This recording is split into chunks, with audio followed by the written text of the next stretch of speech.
আমরা যতটুকু জানতে পেরেছি যে তার পিসিপিআর খুব একটা ভালো না, তার অতীত কর্মকাণ্ড খুব একটা ভালো না। জানেন যে এটা করতেছে আমাদের ক্রাইম ডিভিশন, তারা আসামিকে ধরেছে, আমরাও তো অপারেশনে ছিলাম।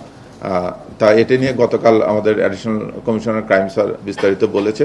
উনি 164 করেছে, 164-এ উনি বিস্তারিত স্বীকার করেছে। বাকি যে আপনি বিষয়গুলো বললেন এগুলো মিরপুর জোনাল টিম তদন্তকারী সংশ্লিষ্ট তদন্তকারী কর্মকর্তা যাচাই বাছাই করে দেখতেছে।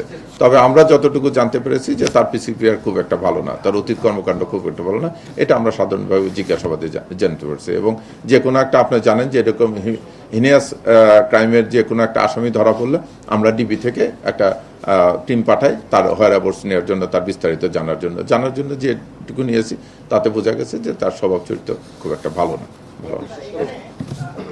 ধন্যবাদ।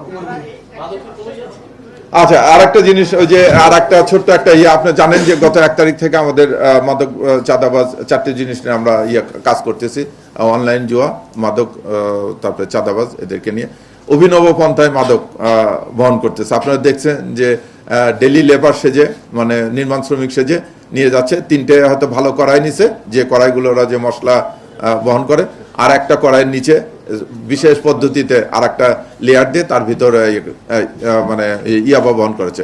আমরা গত সপ্তাহে এই চক্রে 2 জনকে ধরেছিলাম একই পদ্ধতিতে, আবার আজকে ধরেছি। এবং দেখা যাচ্ছে যে তারা এটা হ্যাবিচুয়েটেড ডিলার। এই প্রত্যেকের নামে একাধিক মামলা আছে, যেহেতু একজন মহিলা এবং 2 জন পুরুষ ধরা পড়ছে, তাদের প্রত্যেকের নামে একাধিক মামলা রয়েছে।